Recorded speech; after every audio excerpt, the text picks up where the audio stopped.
Ladies and gentlemen, Gungans and droids across the galaxy, we called it, you called it, even your dog called it. We saw it from miles upon miles away.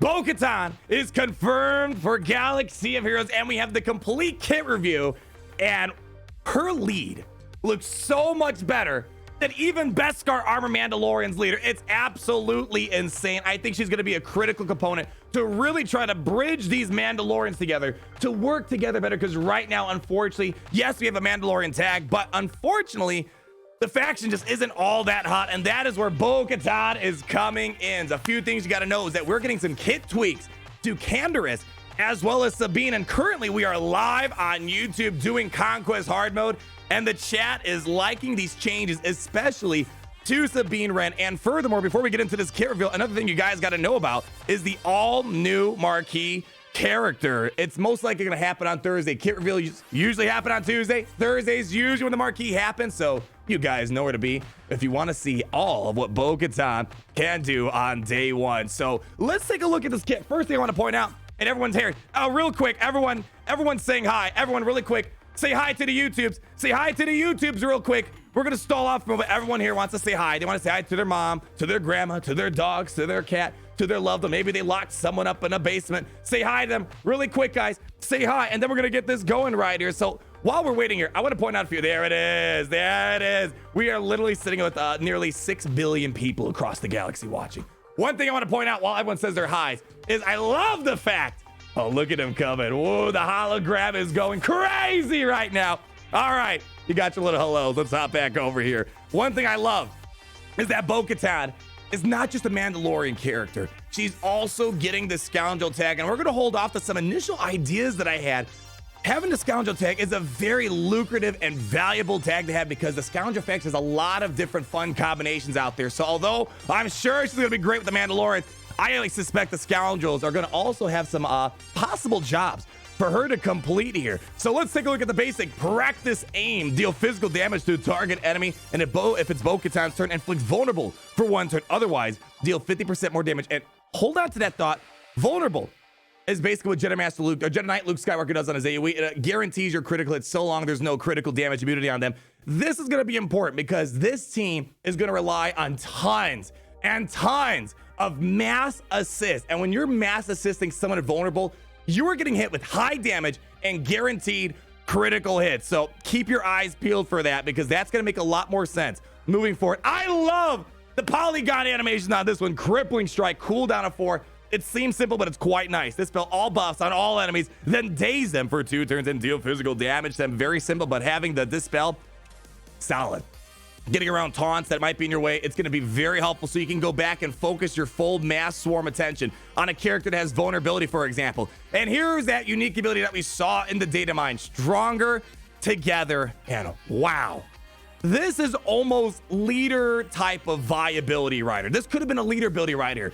This being in the unique ability is going to allow you to use BO-KATAN in a variety of other fun lines. It's kind of like Veers' unique ability, Zeta. His Zeta ability on his unique is basically a lead plugged into the unique, and you can use him in a ton of different lineups, even if he's not leading. The chat and I have been talking. There's a lot of fun options, I think, with BO-KATAN being in the non-leader segments here. And she's going to be a 1 Zeta character. At the start of the battle, Mandalorian allies gain 20% max protection for each Mandalorian ally until the first time BO-KATAN is defeated. And whenever a Mandalorian attacks out of turn, Mandalorian allies recover 8% health and protection. So you kind of got a little... I don't want to get too ahead of myself, but this part kind of reminds me of a boss lead. Boss lead, you recover lots of health and protection back.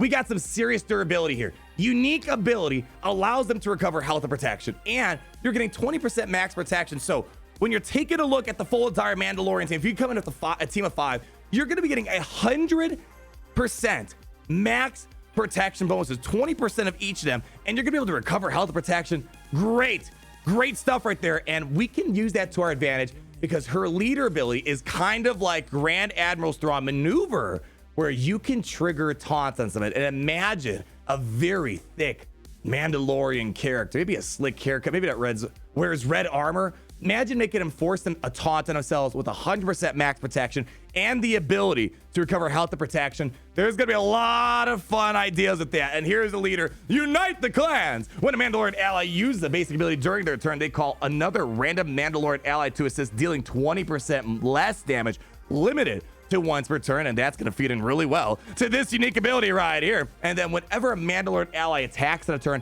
they gain 25% critical damage with a max of 5 stacks until the end of their next turn. Damage is ramping up. Lots of mass assists. We haven't even talked about how this might help out Beskar Armor Mandalorian a little bit. And then here's where the Thrawn maneuver type ability comes in. At the start of the encounter, all Mandalorian allies gain the granted ability Ancestral Armor. Here's what it does. You dispel all debuffs on this character. Then gain defense up, taunt, and tenacity up for 2 turns. And this has a cooldown of 4. I kind of wish the taunt couldn't be dispelled. I really wish the taunt couldn't be. Imagine an undispellable taunt on a character of your choosing. Oh, that would have been great. Still, nonetheless, it's going to be interesting. It's kind of really reminiscent of the Mandalorian show where some Mandalorians will take the heat in a moment. Remember season 2 where Beskar Armor Man decides to go in, take the heat so the whole team can get the job done? I like this. It really kind of brings in the Mandalorians working together, and sometimes someone's going to step up to the plate, take a little bit of damage so other people can get some work and you can cover their butts. Really cool kit. I like what this is bringing to the Mandalorian faction so far, but let's take a look at our Canderous and Sabine Wren. Little kit updates they're getting, so they work a little bit better within the Mandalorian faction. Then I want to kind of talk a little bit about the Mandalorian faction and what I think we could see out of Bo-KATAN. I don't know if we're going to get any more Mandalorian characters anytime soon, but Bo-KATAN should be enough to get at least some fun combinations going. So just scrolling down to the very bottom right here, it's in the FAQ section. Candyman is getting a little bit of a tweak to his Mandalorian veteran. At the start of battle, Canderous gains 10% health steal and potency for each Old Republic, Mandalorian, and Scoundrel ally. So if you have a full team of Mandalorians, he is going to have 50% health steal. Mwah!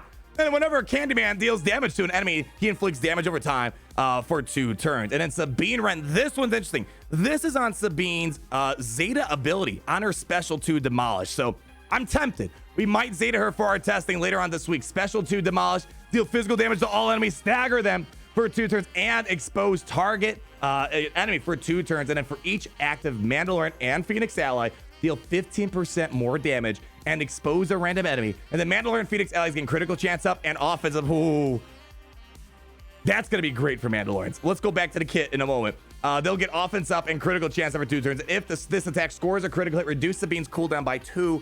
This attack can't be countered or evaded. Ooh. And let's just take a look at this, because what does the leader ability do? When they attack on a turn, Mandalorian allies, they're going to be getting 25% critical damage up to 5 stacks. So 125% critical damage.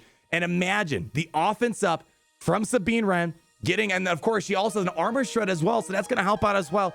Sabine Wren might be a lot of fun, and usually the ideal Phoenix team doesn't use Sabine Wren. So if you're someone that still likes to use Phoenix, Sabine Wren's kind of out there in the open and can finally have a home with the Mandalorian crew. Woo! Interesting. Let's go ahead and hop over to the game real quick and just kind of talk about a couple of other things. Since Bo-KATAN is going to be a scoundrel, yes, her leader ability sounds great, but there are some other opportunities that I also want to kind of dive into a little bit. One of them being bounty hunters. Now, of course, I think most people would agree the normal Mandalorian is way better than Beskar Armor Mandalorian because of that juicy disintegrate ability that comes out of the payout. The problem is when he's in a full Mandalorian team with the Mandalorian lead, he can't get the contract triggered. Well, we've been kind of playing with a couple ideas over here on the YouTube stream. Imagine a Jango Fett lead, so you can get that disintegrate, get a contract, and then you plug in things like Bo-KATAN in there. And then let's say you also have another Mandalorian. You have Jango Fett, you got, what do we got? We got Jango Fett, you got Mandalorian in there, and we're missing one more. Missing one more character off the top of my head. But imagine having Jango Fett lead with Bo-KATAN in there. And then you're gonna get 20% max protection for Jango Fett, Mando, Bo-KATAN. So you're gonna get 60% extra durability. So you might be able to find a way to make the Jango Fett a more durable team, keeping your Mandalorian alive as long as possible.